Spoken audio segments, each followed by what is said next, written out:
Day 76. I've got my box oven all done. I got my little balls of tinfoil all balled up in the bottom, waiting for a pan. Keep them off the bottom. Everything is double, if not triple tinfoil. And a couple big holes, one on each end, to help this thing breathe a little bit. And I'm going to try to pause as I go along. Right now, I've got the coals cooking outside. They smoke like crazy in the beginning. You're going to let these coals get white hot and almost to the point where you don't want to let them go past that. Let them all get white hot before you bring them into the oven. And we're going to close her up. We'll see in a few. Coals were all white hot, so they've all been slid in the pans. I'm going to get a gauge and see what we got for a temperature. So letting those coals get white hot does a couple things for me. It keeps this whole place from smoking up. I do it inside, but I'm double doored on both sides. So this can quickly be ran outside if needed, but it never is. You just make sure those coals are worn down to where they're white hot, all of them. I take a leaf blower to them and blow off all the extra ash, and that way when I put them in here, they're fairly clean and not going to blow off a bunch of ash. Everything stays fairly still once it gets in the oven. And we got 498 was my highest temperature in the metal that I found, very center of the frame. So we'll see what happens here in a few minutes. And everything is out. I had an average temperature of 490 when it came to metal, 490 degrees. So that's all I need. I wanted about 40, 50 over the temperature I'm going to be powder coating at. I wanted to burn off all the oils or gases, anything that's going to come out of that material.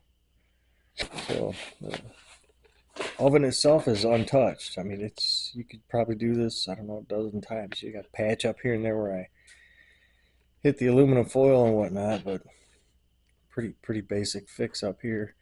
Take me about 5 minutes and I'll be ready to powder coat the frame. But I got to move it over here, powder coat it, move it back, touch it up, then start my fire in those pans, and we'll see you then.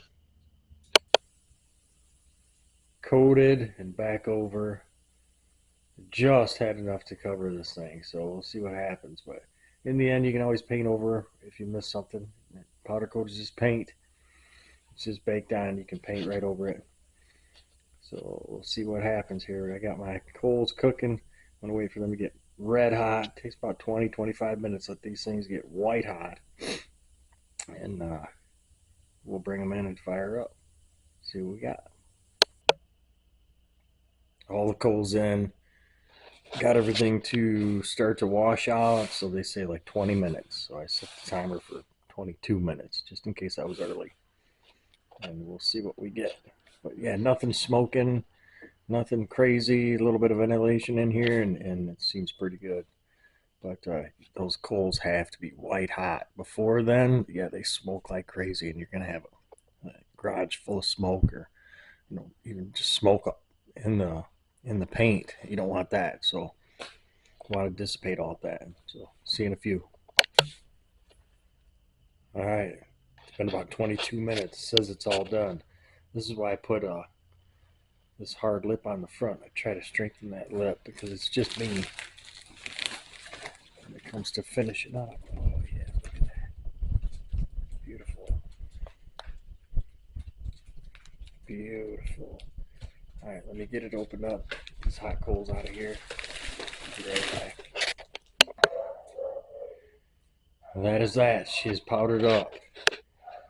Now, any place that is bad, you want to go over, I wouldn't bother recoating, repowdering. I would paint. I have some places to paint. I see them right now. That's fine. This is great. I can clean up this garage, clean this floor, and get my head straight and start assembling. Get this car done.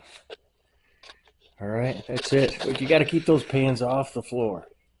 Bottom line, I ball up those tinfoil balls to keep the pans off the floor. There shouldn't be a burn mark in this cardboard underneath there. Everything should absolutely be intact. What I do is I chop it down to about a 4-foot box, and that's what I do all my other stuff in. The hairpin rods at the front axle, I'll do those in there, and touch anything up here that I have to touch up, and start assembling. So here we go. Take care, guys. Day 76. We'll see you tomorrow.